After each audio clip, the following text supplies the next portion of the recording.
Amin. Selamat pagi Bapak Ibu Saudara sekalian. Haleluya. Apa kabarnya? Baik, puji Tuhan. Kami pun baik. Hari Kamis lalu tiba dari perjalanan ziarah, ya. Tidak terasa sudah 8 kali. Saudara saya, istri saya bahkan sudah 9 kali pergi ke tanah suci Israel, dan puji Tuhan atas doa Bapak dan Ibu sekalian kami ada, tidak kekurangan satu apapun, dengan tubuh yang kuat, dengan tubuh yang sehat, dengan berkat-berkat Tuhan secara spiritual tentunya, puji Tuhan. Bapak Ibu, sebelum itu bagi saudara yang merayakan tahun baru Imlek, saya sebagai gembala mengucapkan selamat tahun baru Imlek bagi yang merayakan, puji Tuhan. Gong si facoy, saudara. Haleluya. Amin, puji Tuhan, makanya dasi saya merah, saudara. Ya. Haleluya. Baik, tema khotbah pada pagi hari ini sebagaimana saudara sudah melihat bahwa saya mengangkat soal penebusan. Sang penebus, sang penebus. Nah, kita tahu bahwa Allah adalah Allah yang suci, Allah yang kudus, saudara. Ya. Kekudusan Allah adalah karakter Allah, ya. Itu merupakan karakter Allah yang tidak dapat diganggu gugat. Dia Allah yang kudus. Dan waktu Allah yang kudus itu, Bapak Ibu menciptakan manusia yang pertama di Taman Eden, maka saudara, Allah yang kudus dengan sendirinya atau logis mengharapkan bahwa ciptaannya itu juga hidup di dalam kekudusan. Otomatis, saudara, Allah yang karakternya adalah kudus, waktu menciptakan manusia, saudara, di Taman Eden, Adam dan Hawa, maka dia logislah mengharapkan manusia itu hidup juga seperti diri sang penciptanya, yaitu kudus. Hendaklah engkau kudus karena aku kudus, kata firman Tuhan. Ya, jadi saudara, Allah betul-betul membenci yang namanya dosa. Allah betul-betul tidak dapat mentolerir dosa di dalam kehidupan manusia. Jadi Bapak Ibu, manusia kita tahu sejarahnya, dia sudah jatuh ke dalam dosa. Bapak dan ibu kita secara fisikal, yaitu Adam dan Hawa, jatuh ke dalam dosa, dan saudara kita keturunannya bersama dengan Bapak Adam dan Hawa, kita berhadapan dengan yang namanya murka Allah. Saudara, ya. Karena Allah itu kudus dan dia mengharapkan ciptaannya hidup dalam kekudusan seperti dirinya. Tapi waktu ciptaannya tidak hidup sesuai dengan apa yang diinginkannya, yaitu hidup sesuai dengan firman Allah, hidup sesuai dengan perintah Allah. Maka saudara kita melihat, saudara, waktu manusia hidup tidak sesuai dengan kehendak Allah, dia jatuh ke dalam dosa, kita sama tahu, sama mengerti kisahnya. Maka saudara, muncullah yang namanya murka. Reaksi kekudusan Allah terhadap dosa manusia, reaksi logis dari Allah yang karakternya kudus, yang mengharapkan manusia ciptaannya juga hidup kudus. Tapi waktu manusia jatuh ke dalam dosa, maka reaksi kekudusan Allah terhadap dosa manusia adalah dia murka. Murka, itu Alkitab katakan di dalam perjanjian lama, saudara. Tapi, nah ada selalu tapinya. Ya, saya senang dalam Alkitab selalu ada tapinya, saudara. Di sisi lain kita juga tahu bahwa Alkitab mengajarkan karakter Allah yang lain. Di satu sisi Allah itu karakternya adalah kudus, ya. Tetapi di lain sisi juga, saudara, Allah juga disebut sebagai Allah yang mempunyai sifat cinta, kasih, saudara. 1 Yohanes pasal 4 ayat 16 kita sudah sama mengerti bahwa Allah itu kasih adanya. Di satu sisi Allah itu kudus adanya, Dan karena dia kudus, dia mengharapkan manusia hidup dalam kekudusan. Tetapi di sisi lain Allah itu juga kasih adanya, saudara. Nah, bagaimana saudara Allah yang kudus dan juga Allah yang kasih berhadapan dengan pemberontakan manusia, berhadapan dengan dosa manusia, saudara. Reaksi dari kekudusan Allah terhadap setiap dosa manusia tidak dapat tidak, murka akan datang. Tetapi kita bersyukur bahwa Alkitab juga mengajarkan Allah pun adalah kasih adanya. Nah, Allah di dalam kasihnya memberikan jalan keluar, ya saudara, bagi kita manusia yang sudah ditimpa murka Allah. Dengan cara apa? Dan ini semua adalah pelajaran sangat mendasar, saudara. Dia kirimkan putranya untuk menjadi, ini tema khotbah saya, sang penebus. Sang penebus, ucapkan sama-sama, sang penebus. Dosa butuh, manusia yang sudah jatuh ke dalam dosa butuh yang namanya penebusan. Kita bersyukur bahwa Allah bukan hanya kudus, ya, tapi Allah juga adalah kasih. Dan reaksi daripada kasih Allah berhadapan dengan saudara manusia yang sudah jatuh, yang diancam murka Allah, adalah dia berikan jalan keluar yang namanya penebusan, saudara. Ya, jadi kebutuhan kita, kebutuhan manusia di seluruh muka bumi ini, saudara, ya, yang sudah jatuh ke dalam dosa adalah, saudara, kita butuh penebusan.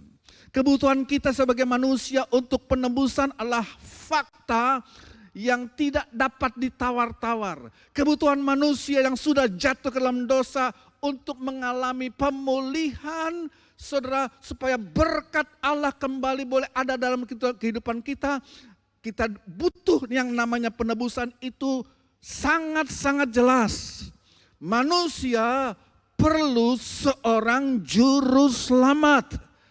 Manusia yang sudah, saudara, berada di bawah ancaman murka Allah yang mengerikan, saudara, adalah jalan keluarnya juru selamat sebagai sang penebus.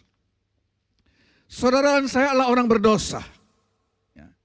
Kita semua, kita bersama tidak ada yang tidak berdosa. Dari saya yang berkhotbah di depan ini, sampai kepada saudara yang duduk paling belakang barangkali di ujung belakang sana. Saudara kita bersama berbuat dosa. Kita semua butuh, saudara, juru selamat sebagai sang penebus kita. Nah, saudara, kalau kita baca ini hanya hal yang sangat mendasar. Menebus itu dalam Alkitab berarti, ya, menebus artinya dalam bahasa Ibraninya atau dalam bahasa Grekanya adalah membeli balik. Membeli kembali, membeli balik, ya. Jadi saudara, itu berarti ada sesuatu yang dibayarkan untuk dapat membeli kembali apa yang sudah terjual, apa yang sudah digadaikan, ditebus, dibeli kembali. Jadi berarti, saudara, kalau kita bicara tentang menebus, ya, membeli balik, artinya ada satu hutang, begitu loh. Kalau bicara tentang menebus, saudara, kita bicara tentang satu hutang yang perlu dibayarkan agar ada yang namanya pembebasan. Ya. Ada hutang, tapi hutang tersebut kemudian dibayarkan dengan satu nilai supaya apa? Saudara, ada yang namanya pembebasan. Kalau orang harus membayar satu tebusan, berarti, saudara, kalau kita kembangkan lebih jauh, berarti ya kalau ada penculikan umpamanya, saudara, ya, ada anak-anak seorang yang sangat kaya, saudara, seorang miliarder, seorang yang sangat kaya, anaknya diculik, maka dia minta, kalau lu mau supaya anakmu ini selamat, kirim uang tebusan. Dan tentu permintaan tebusannya adalah sangat besar, saudara. Jadi kalau orang harus membayar satu tebusan berarti sudah terjadi penculikan. ada pencurian seseorang yang sudah terjadi, saudara. Jadi kata menebus dalam Alkitab ini sangat sangat kental, sangat penting saudara harus mengerti. Menebus itu berarti mengcover atau mengganti kerugian, mengkompensasi, mengcover, mengganti, mengkompensasi kerugian yang sudah terjadi, saudara.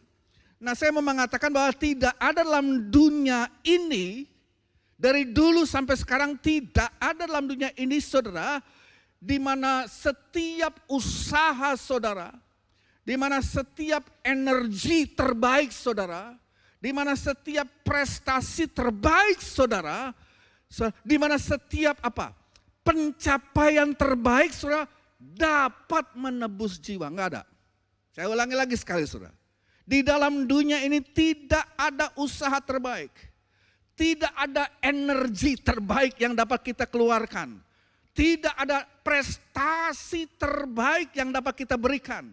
Tidak ada pencapaian apapun yang terbaik yang manusia dapat berikan untuk menebus dan membayar kembali, saudara, kehidupan yang sudah jatuh di dalam dosa. Tidak ada energi, tidak ada prestasi, tidak ada usaha, tidak ada apapun yang dapat membayar balik, yang dapat mengcover dan mengkompensasi, saudara, harga penebusan hidup kita manusia. Ini sangat serius. Manusia sungguh-sungguh Alkitab katakan tidak berdaya. Tidak berdaya. Tetapi, sekali lagi saudara, kita bersyukur bahwa ada pengharapan yang tersedia bagi kita. Karena Allah yang suci dan kudus adalah Allah yang kasih. Dan Allah yang kasih ini sudah mewujudkan kasihnya dengan mengirimkan putranya Yesus Kristus untuk menjadi sang penebus.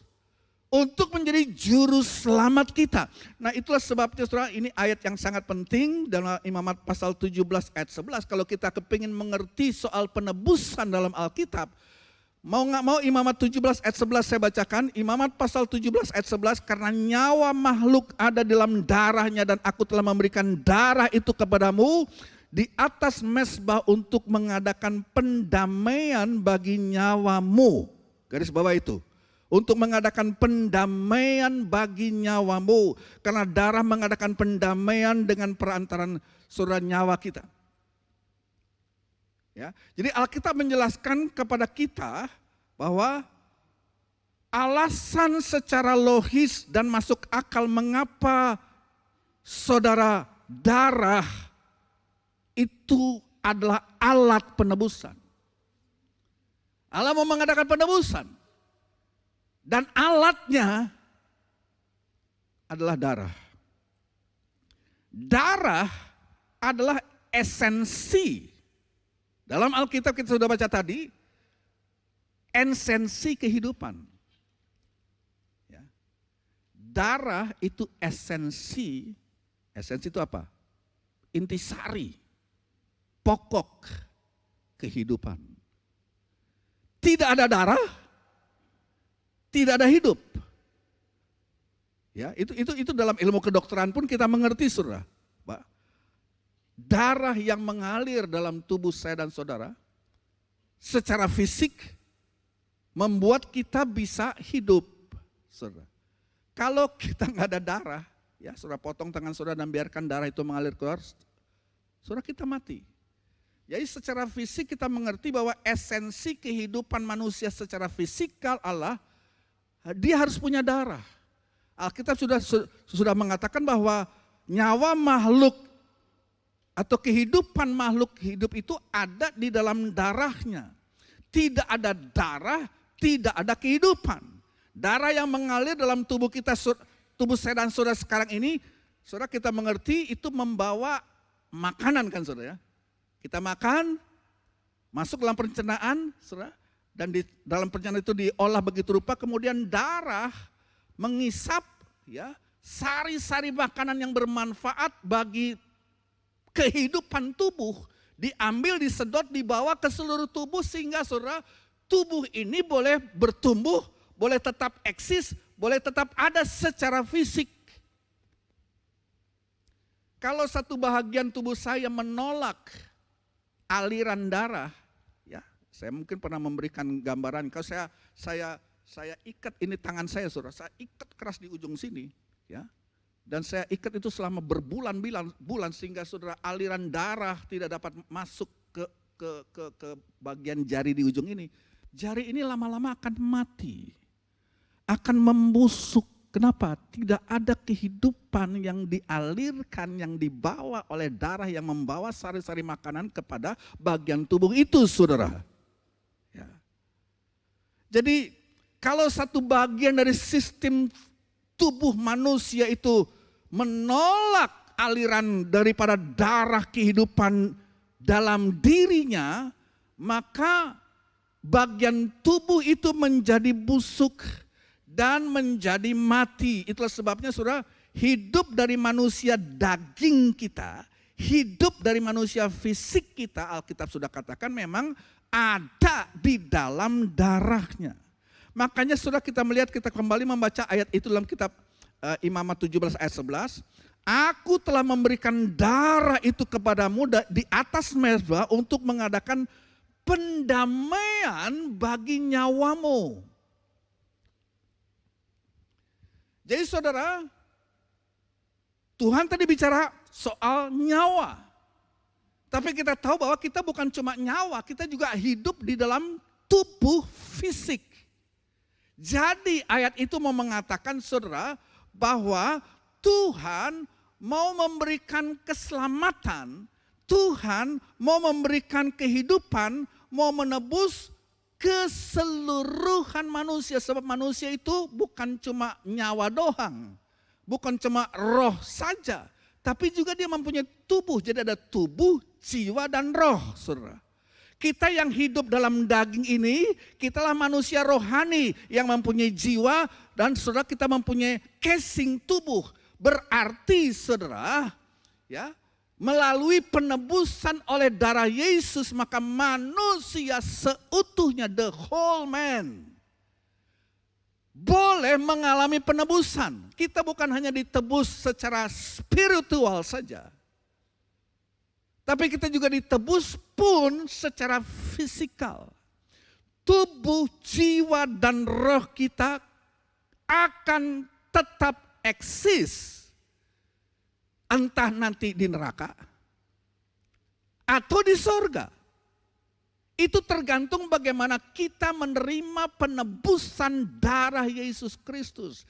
Jadi saudara, penebusan itu bukan hanya soal penebusan secara spiritual, tapi juga secara fisikal. Saudara, kan kita mengerti dalam 1 Korintus pasal 15, ya. Alkitab mengatakan bahwa kita akan mempunyai yang namanya tubuh. Di kekekalan nanti saudara dan saya mempunyai tubuh.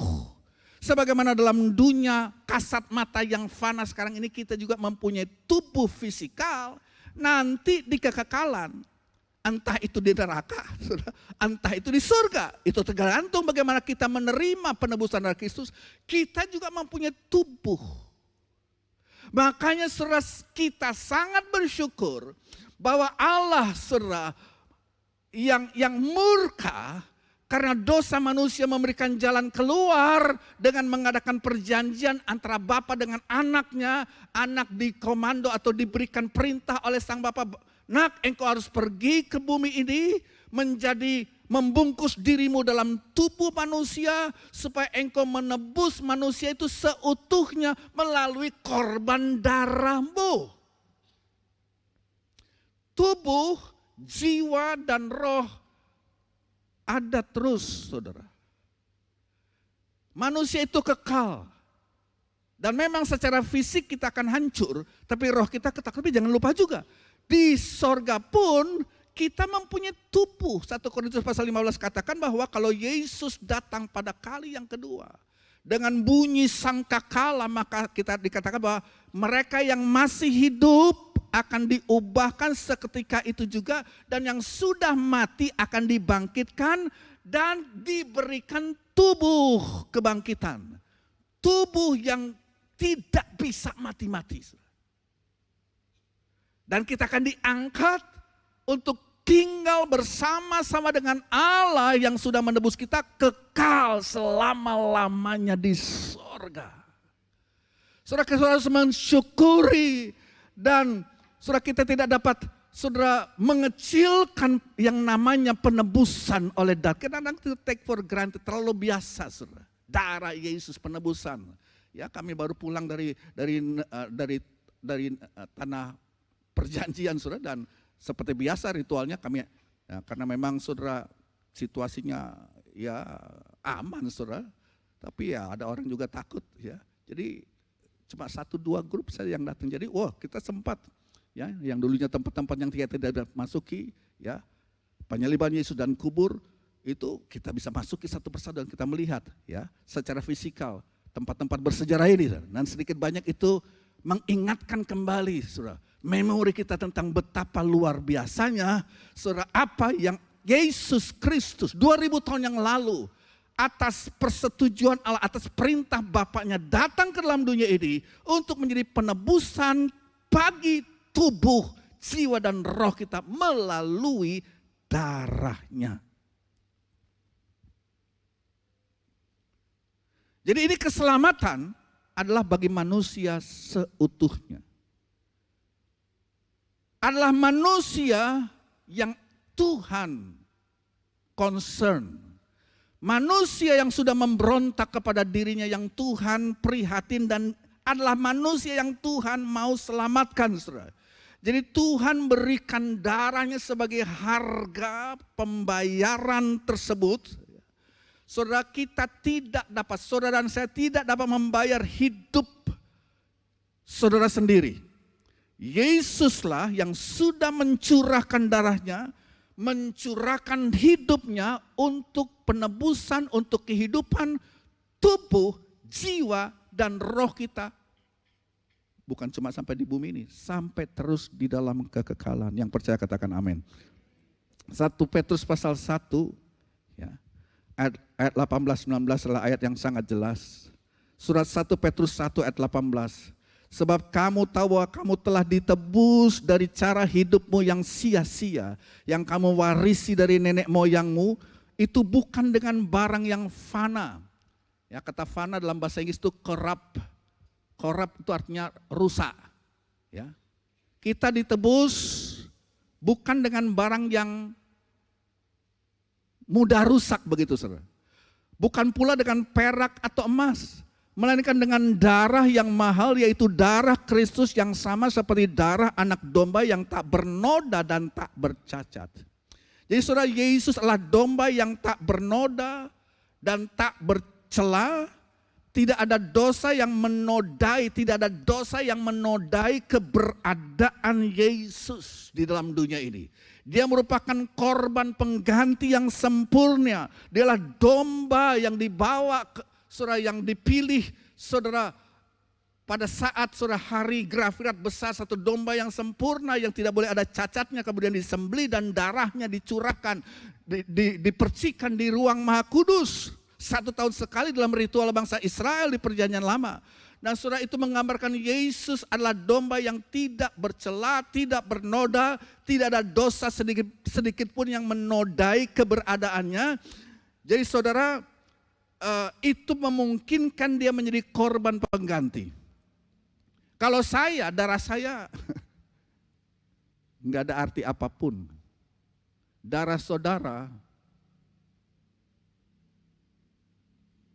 entah saudara mungkin keturunan ningrat boleh aja, saudara mungkin keturunan orang terkenal boleh aja, tapi darahmu sehebat apapun tidak dapat mengadakan penebusan.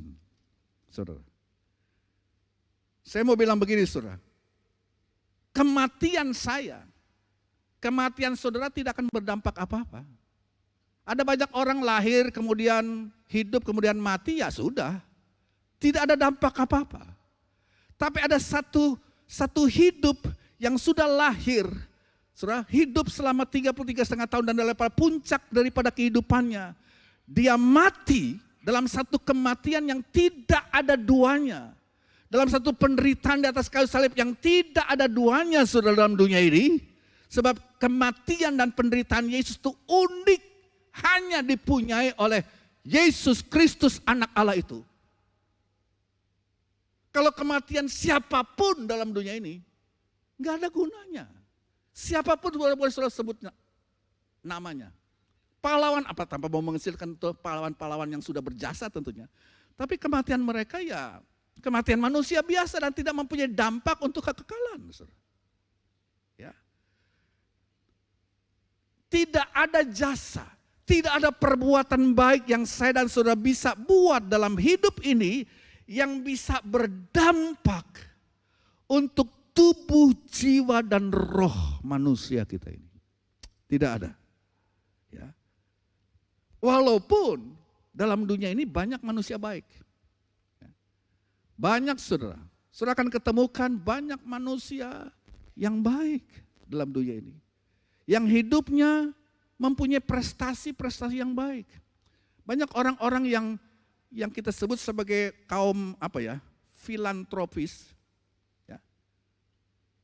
Filantropi itu adalah saudara, kalau saudara lihat artinya adalah seseorang yang mencintai sesama manusia dan menyumbangkan Ya, menyumbangkan waktunya, menyumbangkan duitnya karena dia kaya, menyumbangkan tenaganya untuk saudara menolong orang lain. Itu disebut orang filantropis. Saudara punya sumber dana yang tidak terbatas maha besar. Ya, seperti ya banyaklah orang-orang kaya dalam dunia ini saudara yang kelas dunia kekayaannya.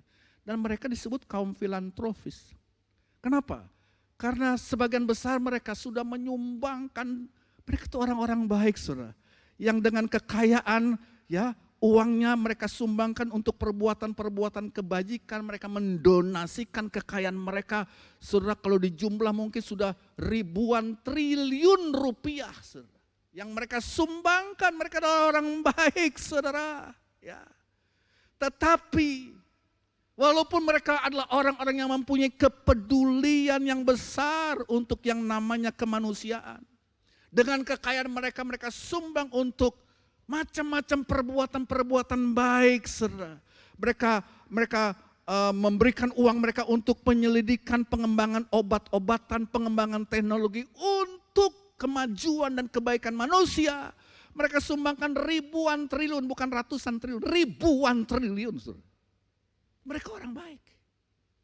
Tetapi tidak ada satupun dari semua perbuatan baik itu yang bisa mendekati yang namanya penebusan oleh darah anak domba Allah di dalam Yesus Kristus.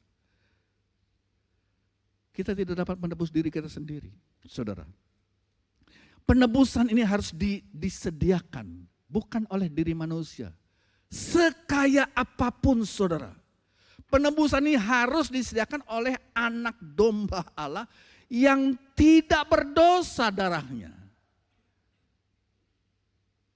Perbuatan-perbuatan baik yang dilakukan oleh orang untuk menolong orang lain, tetap darah mereka lah darah orang berdosa. Mereka lah keturunan orang berdosa. Tanpa mengecilkan perbuatan baik mereka. Tapi kalau mau yang namanya bicara tentang penebusan, maka satu-satunya oknum dalam dunia ini yang sudah diutus dari sorga ke bumi ini, yang sanggup saudara, dengan kuasa dalam dirinya, dalam darahnya yang tak berdosa itu menebus manusia, adalah Yesus Kristus juru selamat kita, sang penebus dosa kita. Itu yang kita ingat, itu yang kita rayakan, saudara. Yesus superior, dia lebih hebat dibanding dengan semua orang-orang yang baik di seluruh muka bumi ini. Kita baca lagi saudara 1 Petrus pasal 1 ayat 18. Kamu telah ditebus dari cara hidupmu yang sia-sia yang kamu warisi dari nenek moyangmu. Bukan dengan barang fana, bukan pula dengan perak atau emas. Bukan dengan barang fana artinya bukan dengan barang-barang yang corruptible dalam bahasa Inggris. Bukan dengan barang-barang yang bisa rusak, saudara. Dan Rasul Petrus mengambil contoh tentang emas dan perak. Nah kita mengerti bahwa, saya sudah pernah mengatakan bahwa emas dan perak itu kita sebut, atau bilang saja emas itu sebagai logam mulia. Ini dua benda yang mungkin dalam dunia ini paling bisa bertahan. Ya.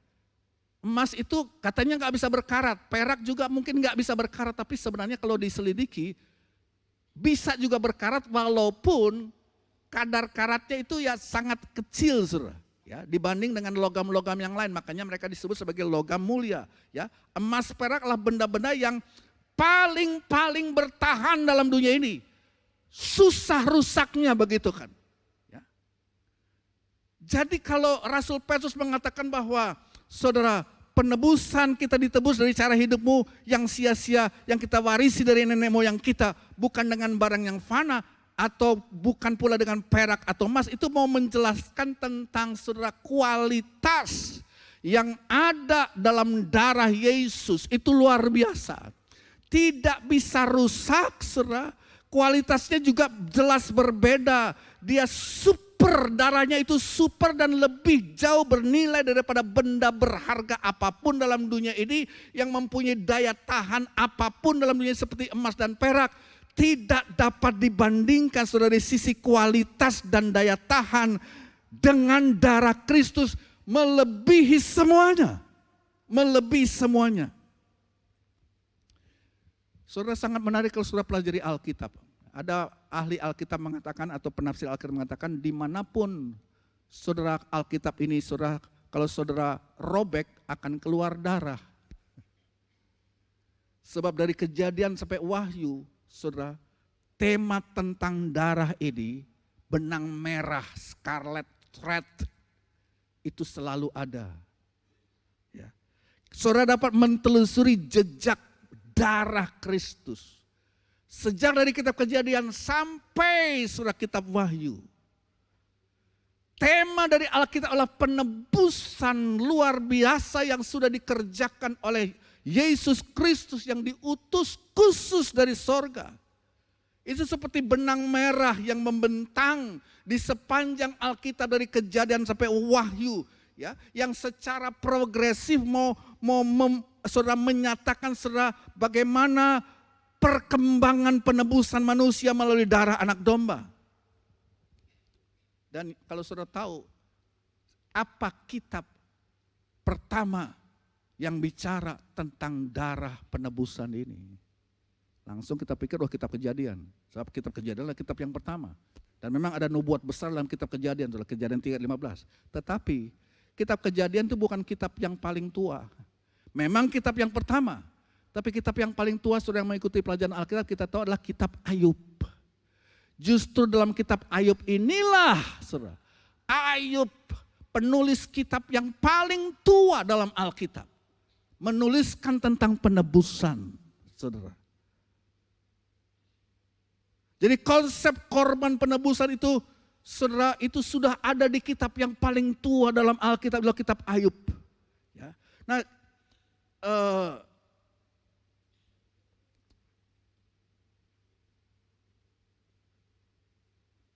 sebelum bumi ada, konsep penebusan sudah ada. Sebelum saudara ada, sebelum bumi ada, sebelum dosa ada, Allah di dalam pengetahuan yang luas tahu bahwa manusia yang dia akan ciptakan ini satu saat akan jatuh ke dalam dosa. Allah tidak pernah dikagetkan dengan dosa saya dan saudara. Itu Allah. Karena dia Allah, dia maha tahu. Dan karena dia maha tahu, dia sudah menyiapkan jauh-jauh hari. Sebelum saudara ada, sebelum bahkan langit dan bumi ada, sebelum manusia ada, konsep penebusan itu sudah ada dari kekekalan. Makanya kita kadang-kadang, wah kok bisa begitu ya? Kita tidak bisa mengerti Allah di dalam kemahatauannya, Allah di dalam kekekalannya sudah menyediakan segala perkara ini. Ya. Kita berkata dalam surat 1 Petrus bahwa, dan juga dalam kitab Wahyu, anak domba itu sudah tersembelih sebelum dunia diciptakan. Ini selalu membuat saya kagum bahwa anak domba sudah disembelih bahkan sebelum dunia diciptakan. Dan memang kenyataannya baru 2000 tahun lalu. 2000 tahun yang lalu pada hari Paskah, saudara, kita tahu bahwa anak domba Allah Tuhan Yesus Kristus disembelih. Itu tahun 30 Masehi. 2000 tahun yang lalu. Tetapi saudara, Alkitab berkata bahwa dia sudah tersembelih sebelum dunia diciptakan. Yesus baru disalibkan tahun 30, jauh setelah bumi ada. Ya. Jadi maksudnya bagaimana, saudara? Di kekekalan, sebelum ada waktu, sebelum ada apa-apa, maka Tuhan sudah mempunyai rencana. Ini kadang-kadang gak masuk akal kita. Sebelum ada apa-apa, sebelum ada dunia, sebelum ada timing, sebelum ada dosa, sebelum ada manusia, Allah sudah mempunyai sebuah rencana. Dalam pikiran dari Allah sang pencipta itu, saudara, dia dapat melihat bahwa segala perkara itu sudah, dia dapat melihat walaupun belum terjadi, dia sudah dapat tahu, dia sudah dapat melihat, saudara. Dia dapat melihat dari awal sampai akhir segala sesuatu. Dia sudah dapat melihat sebelumnya bahwa manusia yang dia ciptakan itu nanti akan jatuh ke dalam dosa atas kehendak mereka sendiri, atas pilihan mereka sendiri, atas pemberontakan mereka sendiri. Dan dampaknya keturunan manusia itu, saudara, akan mengikuti jalan berdosa ini, dan dosa menjadi bahagian yang tak terpisahkan dari hidup keturunan Adam, yaitu saudara dan saya. Saudara berdosa dengan sendirinya di dalam pikiran, dalam perbuatan. Dan Allah sudah tahu itu jauh-jauh hari. Dan jauh-jauh hari dia sudah memberikan jalan keluar dengan juru selamat yang dia siapkan untuk menebus kita. Jadi saya berpikir begini, saudara. Di kekekalan, sebelum ada apa-apa, Allah sudah mengadakan Tritunggal Allah sudah rapat.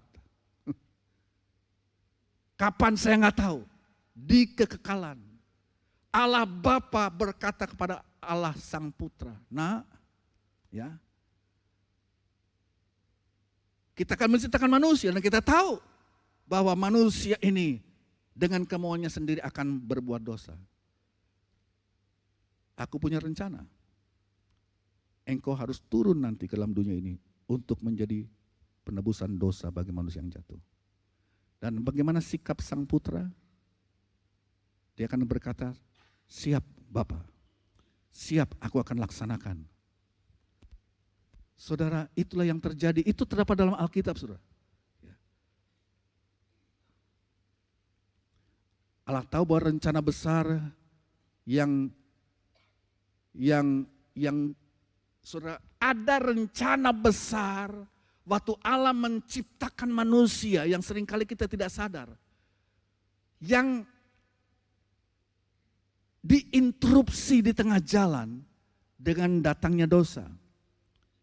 Dan Yesus setuju untuk datang di dalam daging, saudara, agar supaya melalui darah yang dicurahkan, dia dapat memulihkan, saudara, rencana Allah yang sempat dirusak.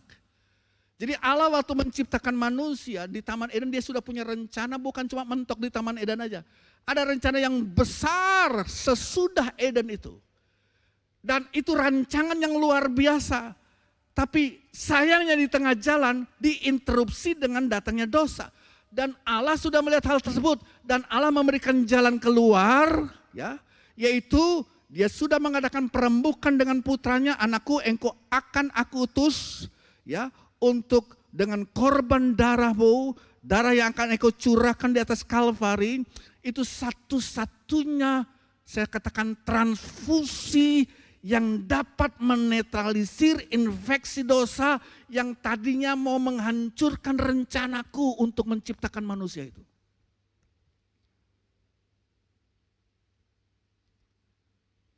Saudara dapat membaca itu dalam kitab Mazmur pasal 40 ayat 6-8.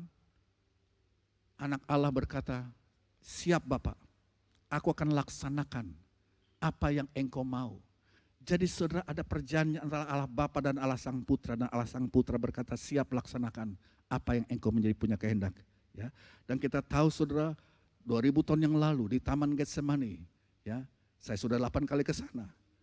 Dan saya berlutut dengan istri saya di batu di tempat Yesus berlutut di Taman Getsemani dan berdoa. Dia jangan lupa, dia sebagai manusia. Yesus sebagai manusia dalam kemanusiaannya menyadari kengerian dari apa yang dia akan alami. Dia Allah yang tidak pernah mengenal dosa, sekarang segala dosa yang sudah, sedang mungkin, bahkan akan saudara lakukan, terpampang besar di muka dirinya. Dan saudara, sebagai manusia, saudara, Yesus mengalami kengerian dari apa yang dia akan alami di Taman Getsemani. Yesus bergumul dan tekanan, distressing. Yesus sangat stres, saya boleh katakan. Di Taman Getsemani sampai sudah keringatnya itu bercampur dengan darah dan dia memohon kepada Bapa, Bapa, dalam hikmat-Mu apakah ada jalan lain? Bapa, di dalam hikmat, Engkaulah Allah yang berhikmat, Engkaulah Allah yang mendesain segala sesuatu. Adakah jalan lain yang aku, anak-Mu dapat tempuh selain jalan yang Engkau sudah katakan aku harus lakukan? Di mana aku harus menebus dosa manusia, di mana aku harus menanggung segala kesalahan mereka. Saudara, saya cuma pikir kenapa Allah menciptakan manusia kalau Allah tahu bahwa manusia bakal jatuh ke dalam dosa. Kenapa dia nggak robah saja rencananya, ya kan? Coba saudara pikir. Allah tahu waktu dia ciptakan Adam dan Hawa akan berdosa. Dan keturunan umat manusia semua akan berdosa. Bisa saja dia katakan, kita nggak usah ciptakan Adam dan Hawa, kita bikinlah ciptaan yang lain. Tapi Allah tetap menciptakan Adam dan Hawa walaupun resikonya dia sudah tahu dia akan berdosa. Dan karena dosa itu Yesus akan diutus ke dalam dunia ini untuk menjadi penebus dosa manusia dalam tubuhnya yang berdarah-darah. Allah tidak pernah membatalkan rancangannya.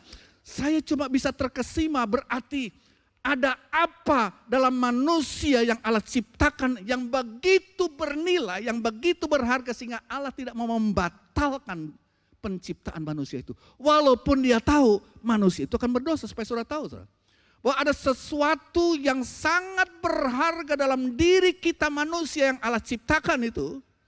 Sehingga saudara, walaupun dia tahu kita akan berbuat dosa, dia tidak batalkan penciptaan itu. Dia tetap menciptakan saudara dan saya, dan dia siapkan saudara satu cara penebusan supaya rancangan Allah yang luar biasa yang ada dalam diri saudara dan saya waktu kita diciptakan itu boleh dipulihkan. Saya tidak bisa mengerti hal tersebut. Saya hanya cuma bisa terkesima dan menaikkan pujian dan sembahan kepada Allah. Saya ada sebagaimana saya ada sekarang ini. Semua oleh karena kasih karunia dan kemurahan Tuhan. Tuhan terima kasih untuk kasih karunia yang luar biasa tersebut.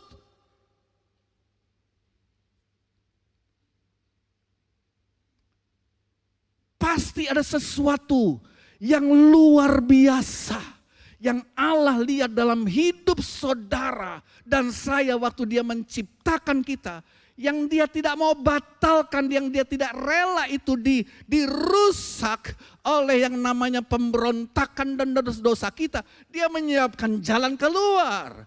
Dan jalan keluar inilah yang kita rayakan saudara, yang kita selalu harus peringat. Sebab kalau kita nggak ingat-ingat kita bisa lupa. Manusia itu suka lupa saudara. Makanya kita bikin tiap bulan itu untuk kita mengingat bahwa saudara, betapa bernilainya diri saudara manusia ciptaan Allah. Betapa berharganya saudara. Sehingga anak Allah harus bersetuju dengan Bapa Surgawi. Dan dia katakan, siap Bapak, aku akan laksanakan. Bisa saja anak bilang begini, Pak, kan kita udah tahu ini bahkan bikin dosa nanti. Udah aja kita nggak jadi ciptakan mereka, ngapain?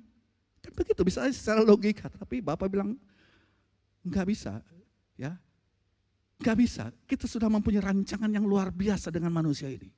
Kita tahu dia akan rusak oleh dosa dan rancangan kita bisa menjadi rusak karenanya. Tapi aku punya jalan keluar. Nah, aku mau engkau pergi ke bumi ini. Pada waktumu nanti. Oh, ini Allah sudah desain sebelum ada apa-apa, saudara.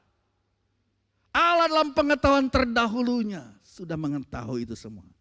Allah tidak pernah, bukan mau mengecilkan dosa, tidak.